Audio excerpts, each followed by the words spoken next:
first in Berkeley. Environmental activists are celebrating after a judge's ruling froze UC Berkeley's plans to build a new gym near Memorial Stadium. How does it feel to the life that is there in its branches? Sitting in the foliage and singing to stay warm. These people aren't casual partygoers. They are plaintiffs celebrating a little legal victory. A county court judge ruled that UC Berkeley must stop their plans to build a new training center right here by Memorial Stadium. She based the ruling on the fact that the dangerous Hayward fault might extend underneath the grove, and that would be against California law. UC Berkeley will need to prove that isn't true when the case goes to trial. Judge Barbara Miller ruled in a case brought by 3 plaintiffs, neighbors near the stadium, the city of Berkeley, and the Save the Oaks Coalition, all opposing the university's plans. We are likely to prevail on the merits. The university did violate the California Environmental Act and the Aquas Priolo Earthquake Zoning Act. The university responded with disappointment but determination. I'm confident that in the end we will prevail on the merits of this case. I believe with all my heart that this project is going to be built and going to be started very soon. Meanwhile, the people in the Oak Grove are proud of their effectiveness in turning the spotlight on their fight, at least postponing the plans of a powerful institution. Zachary Running Wolf has been sleeping in the trees here for over 60 days. I guess this is as far as I want to go. We do believe that we are the strength of this movement, and we want to continue to teach the community about ecology and old growth trees. It's totally insane to put a gym on top of a fault line. Running Wolf and the other tree seeders say they'll stay in the grove until the impending trial is over. That could take more than a year. In the meantime, they will stay to guard the trees from bottom to top. This is Fulvio Paolocci for CNS News. Earlier this week, a historic Delta town was the focus of a debate between developers and some residents. Its future could determine land and environmental policy for the rest of California's vast agricultural beltway. It was a long night for residents of Clarksburg. Nearly the entire town of 300 people turned out to the Delta Protection Commission hearing that would decide whether to allow suburban development along the town's fragile levee system. Had a little bit of experience. Residents, like John Bowl, testified against the idea. The delta that California has is probably the most serious, large, natural water treatment system in the United States. 23 million people rely on it. Urbanization of subdivisions in that primary zone is totally uncalled for.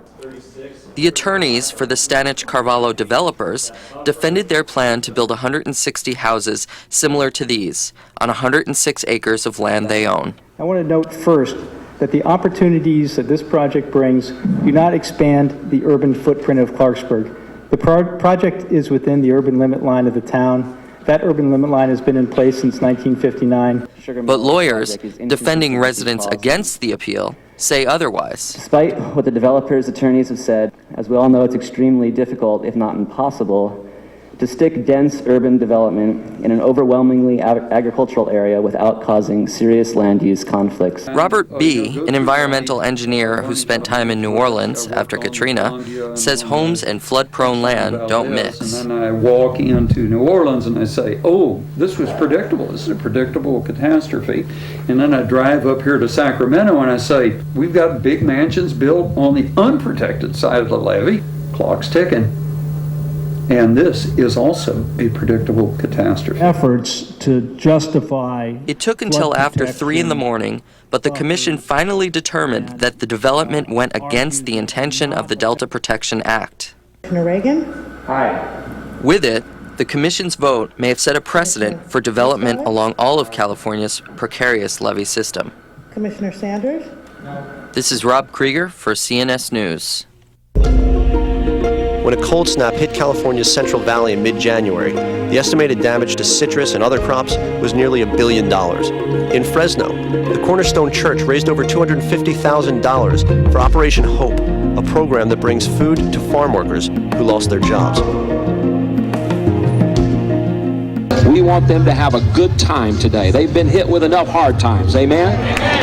The hard times were made a little easier for more than 5,000 farm workers who received boxes overflowing with groceries in Orange Cove. Can you get someone to help? Last month's freeze, one of the worst in decades, is likely to keep them out of work for up to 9 months.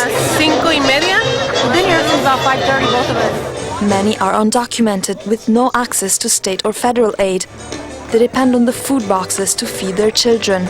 Pues hay veces que como cuando no hay trabajo, ¿verdad? Que no tiene pues como para comprarles como zapatos, se siente uno como presionado, ¿verdad? Pues no tengo dinero, no tengo trabajo, ¿qué voy a hacer para comprarles todo eso? Some 300 volunteers passed out the boxes of milk, rice, bread and other essentials. Pastor Jim Franklin organized the group. We wanted to be here quickly to be able to offer to them some hope. In other words, saying you're not alone in this situation. Here in Orange Cove, the trees are packed with fruit, but don't be deceived.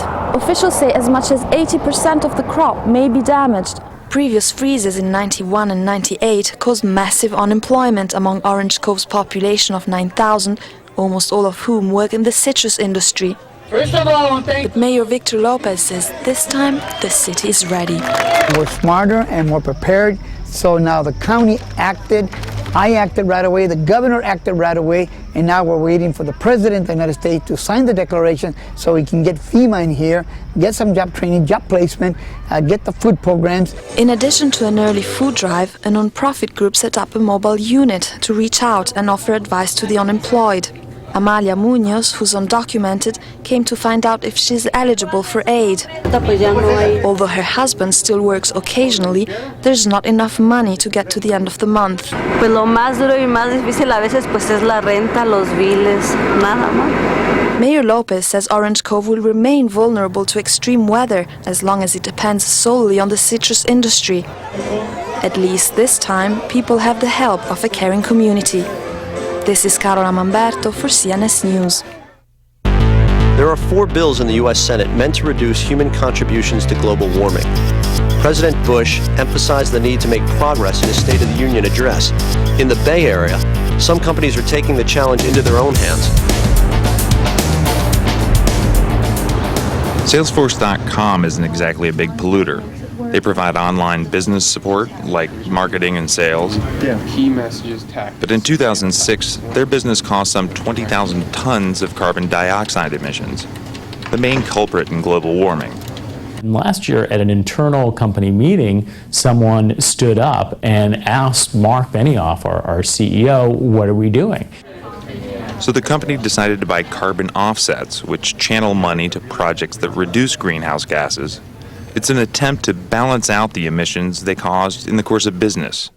Through its website, startup company TerraPass sells carbon offsets for everything from car emissions to home electricity and heating. That allows them to fund renewable energy, like these wind farms. We think the real power of carbon offsets is getting that light bulb to go off in people's heads. A partnership with travel website Expedia has been a big success, with 1,000 people a week buying offsets for their flights. If you're getting 1,000 consumers to press the buy button, you probably made tens of thousands a week think about it. Through its various programs, TerraPass has offset an estimated 100,000 tons of CO2. That sounds great, but offsets do have limits. In the context of a 6.5 gigaton carbon problem, this is a drop in the bucket. However, motivating large numbers of consumers to think about their impact on climate change, to measure it, is really powerful. Others are more skeptical. Carbon offsets are more of a way to allow people to live a guilt-free, carbon-intensive life. The World Bank says $100 million changed hands last year to relieve what Hertzgaard calls guilt, and it's expected to grow substantially in the coming years. For CNS News, I'm Duane Moles.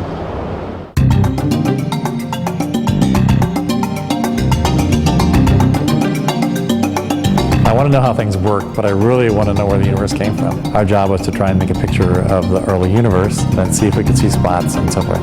The universe itself is extraordinarily smooth. It's smoother than a billiard ball. But there are small variations at about a part in 100,000.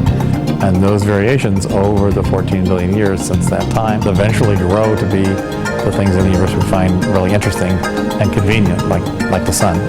For a while I taught Physics 10, which used to have the name Physics for Poets. And I changed its name to Physics for Future Congressmen, for democracy to work and to make decisions about things. You have to understand science and technology. Somehow you have to talk the same language and have the same basis. If you don't have the same agreement on where things came from, where they're going, you're not going to be able to come to agreement when it requires sacrifice on some people's part. When Measure I passed in 2002, the Berkeley Animal Shelter received $7 million for a new building. Construction delays, however, are forcing the vets to kill off more and more of the dogs still at the old facility.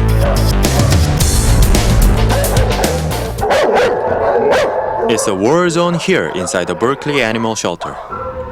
It's the design of the kennels they are in that makes the dogs vicious. The kennels face each other, and so there's a lot of dog interaction with each other because they're opposite of each other, and that tends to cause more stress. But once they're taken out for a walk, they become lovely friends again. Hey, Mama. The only animal shelter in the city is always full. What makes the problem even worse is that Berkeley is taking care of animals abandoned in other cities. Richmond and Emeryville lack dog shelters of their own. They have sent 160 animals here. The whole excitement levels in the kennel all day long are so high that a lot of the dogs will start to show bad behavior if kept in this kennel situation for too long. The result of that bad behavior can be tragic. Dogs with behavior problems are less likely to be adopted. Eventually, some of them are taken to the laundry room and euthanized with a poison injection. It is called euthanasia, but it's more like a death penalty. All this is troubling for animal lovers. It's been years since the city made a commitment to fix the problem. In November 2002, Measure I was passed, which is a bond measure for $7.2 million to build a new animal shelter. But over the last 4 years, the city has failed to find a new location. We have not come up with anything that's available.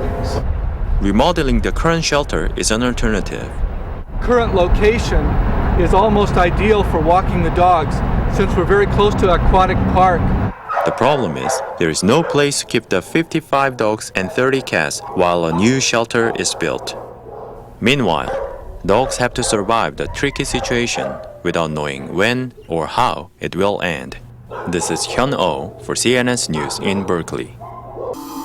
There's a lot of homeless cases where defendants are held in contempt for not showing up in court.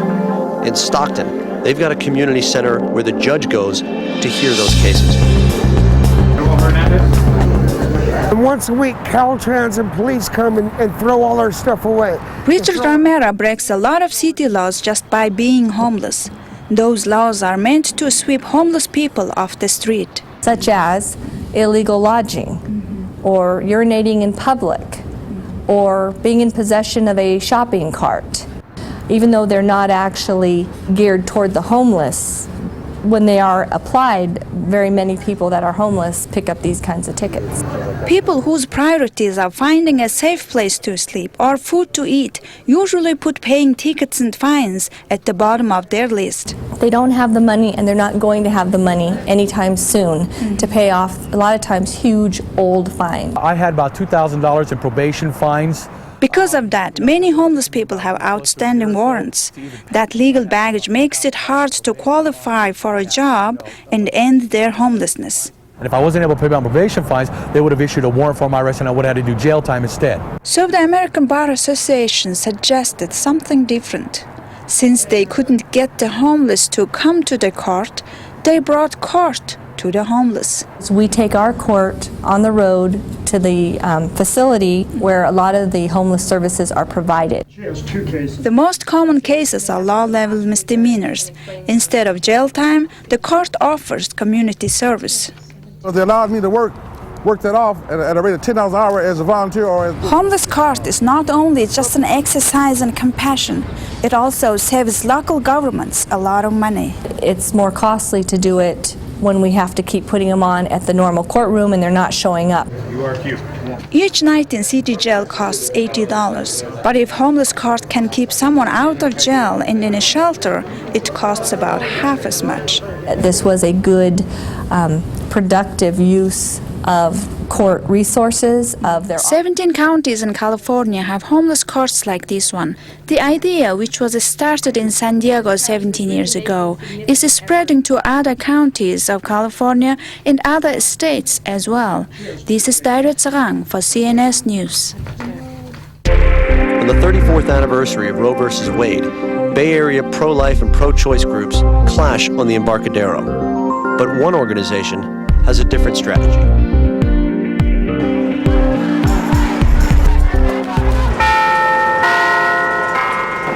An estimated 20,000 pro-lifers gathered for the annual Walk for Life in opposition to Roe v. Wade. As expected, pro-choicers staged a counter-protest along the way. Both sides carried deeply emotional arguments for being there. I had an abortion, and I had no business choosing to murder my child, and I was allowed to. I was even encouraged to by Planned Parenthood. Planned Parenthood this year chose not to protest the walk.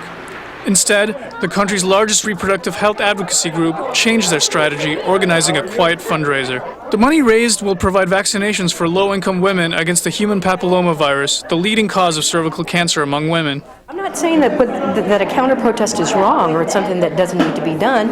I think that there's a place for everyone in the pro-choice movement to use whatever tactics they believe is best for their group. But Nancy Cato, an organizer with the Bay Area Coalition on Reproductive Rights, says although the city is pro-choice, dropping out of the fray sends the wrong signal. We believe very strongly that they need to hear that, because if they go unopposed, I think they get more emboldened. Walk for Life organizers noticed fewer counter-protesters came to the pro-life march this year. It doesn't seem like there's as many protesters as there was the first year. It's the fastest growing movement in San Francisco, and most of the people are young, so I think the tide is turning. Harrison counters the majority of pro-lifers were bussed in from other cities and won't change the Bay Area's pro-choice position. This weekend is over, they're going home. And San Francisco will continue to be the pro-choice city that it is. As the debate around abortion continues, Planned Parenthood feels the change in strategy reflects the original intent of Roe v. Wade to provide safe access to health care for all women. This is Adithya Sambamurthy for CNS News.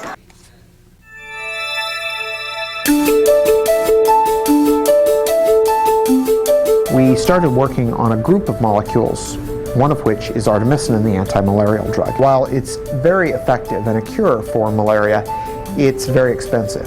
If you buy it as a traveler, you'll pay between $20 and $40 for a cure. The cost of the artemisinin that is in an artemisinin combination therapy right now is about $1. We will reduce it to about 10 cents. There are stories of mothers when their children are dying of malaria having to walk 10 miles, 20 miles to get to the nearest clinic, and the children not necessarily making it. If we can reduce the cost by an order of magnitude, the world will be able to afford to cure malaria and then go on to other diseases.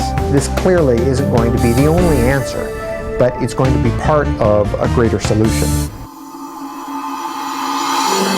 The United States is sending more troops to Iraq, but there's one group that hasn't changed their strategy since the war began. It's 4 p.m. on a Friday afternoon, and June Berry is preparing for her weekly anti-war protest. I remember when I was about 4 years old, when I remember standing on a sidewalk holding my father's hand and seeing the troops come home from World War I.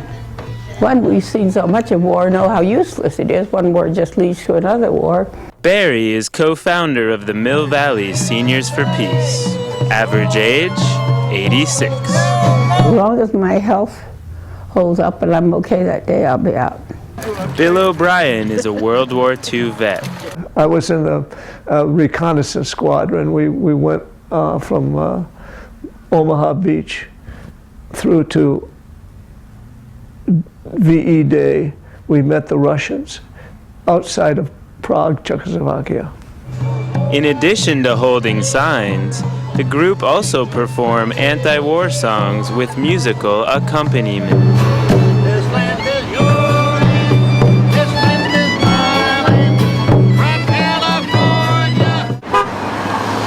Mill Valley residents are generally responsive to the protest.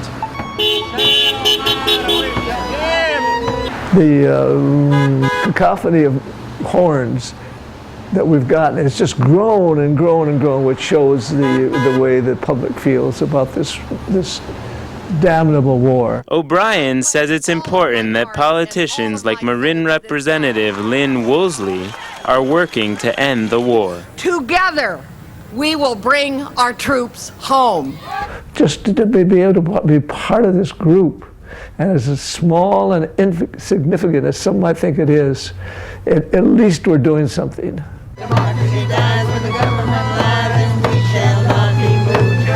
This is Sean Aronson for CNS News.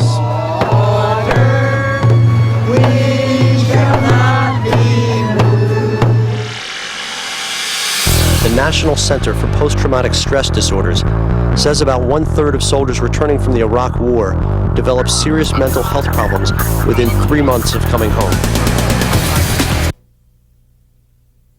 A 4-year-old son that no longer has a father. Stefanie Pelkey traveled from Spring, Texas to speak about her husband, Michael, an Iraqi war vet who took his own life. I don't want anybody else to sit down and have to tell their 3-year-old son that their father left them because he couldn't cope with what he was feeling anymore. We as a community can have a huge impact on soldiers, and we can also share with each other those feelings outside of the military community that we can't and aren't willing to share within that military community. Pelkey spoke as part of a 2-day workshop sponsored by the Deep Streams Zen Institute. Project founder, Joseph Bobrow. We bring together returning veterans and their families and offer them a safe and trusting place to share their stories and their experiences. Therapist Elizabeth Fleming of the San Francisco Veterans Center says the military needs to do more. We did a great thing for World War II when we did the GI Bill. We got people into education, got engineering and all that stuff, but you know what? We haven't done anything since for the vet. Bobrow says it's significant that the event was held in Berkeley. I think it's a remarkable statement about where we've come as a culture, that the counterculture, so to speak, is now making the separation between the war and the warrior and caring for soldiers and families like the human beings they are. Bobrow and others offer Pelkey hope, but she still has to answer to her son, whose father has been gone for more than 2 years. I didn't have a child with my husband to raise him by myself. It's a real struggle to put on a brave face every morning and pretend like I'm happy when I'm not. This is Erin Fitzgerald for CNS News.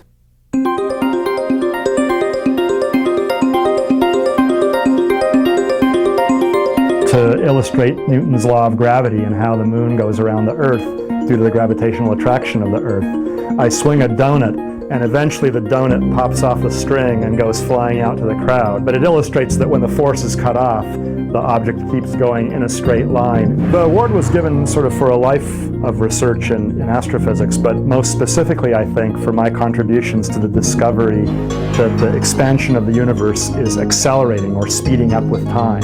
It doesn't mean too much for us here on Earth. It won't give you a better toaster, for example, but it is increasing our understanding of fundamental physics and the way in which the universe works. You can point to many, many studies that have been done in physics, the whole development of quantum theory or Newton's laws and things like that, where the scientists doing the work had no practical applications in mind. Yet now, a century or more later, all of modern day life and technology is based on mechanics and quantum physics and things like that. So you can never tell where fundamental advances will take you in the future. The Peace Boat, a Tokyo-based nonprofit, goes on global voyages. In January, its Japanese passengers spent 2 days in the Bay Area. The TSS Topaz sailed into San Francisco January 22nd. No ordinary ship, it's called the Peace Boat, and it carries hundreds of Japanese on worldwide adventures. Aboard the ship, passengers from age 1 to 95 learn everything from new languages to African drumming. It's a chance for them to test their attitudes about other countries, says Peace Boat director Ken Rhodes. Every voyage we have 800, 900, 1,000 passengers on board that go around the world, and they're actually meeting different people in different countries and hearing their stories. This is far from the ship's maiden voyage. In 1983, Japanese university students created Peace Boat in response to their government censoring textbooks. Japan had previously invaded Asia, and that was what the Japanese government was trying to rewrite in the history textbooks, and rewrite it in a light that didn't show Japan as an invasion, but rather just advanced into Asia. Instead of relying on books, Peace Boat passengers see the world with their own eyes, says Sam Weavers, an English teacher on the ship. The people-to-people contact is the most important thing. It sidesteps the media, it sidesteps education systems and the government, so that the people can get a clear picture in each country. But the picture isn't so clear in some places they visit, like Venezuela, says Peace Boat English teacher Suheil Arastu. There was a peace festival that was also sponsored by the Chavez government, and shirts were distributed that were Chavez shirts, and it was all a very positive experience, but I wonder how representative it was. San Franciscans may be seeing more of the Peace Boat. They plan to open an office here soon. San Francisco is like a concentration of all these different people. Going around the world, we see that spread out all over the world, but coming to one place and seeing it all here really, I think, inspired a lot of people today. After 2 days in port, Peace Boat set off for Japan, bringing its 3-month, 17-country journey to a close. This is Sonia Narang for CNS News. That completes tonight's broadcast from UC Berkeley's Graduate School of Journalism. We'll see you next time at CNS News.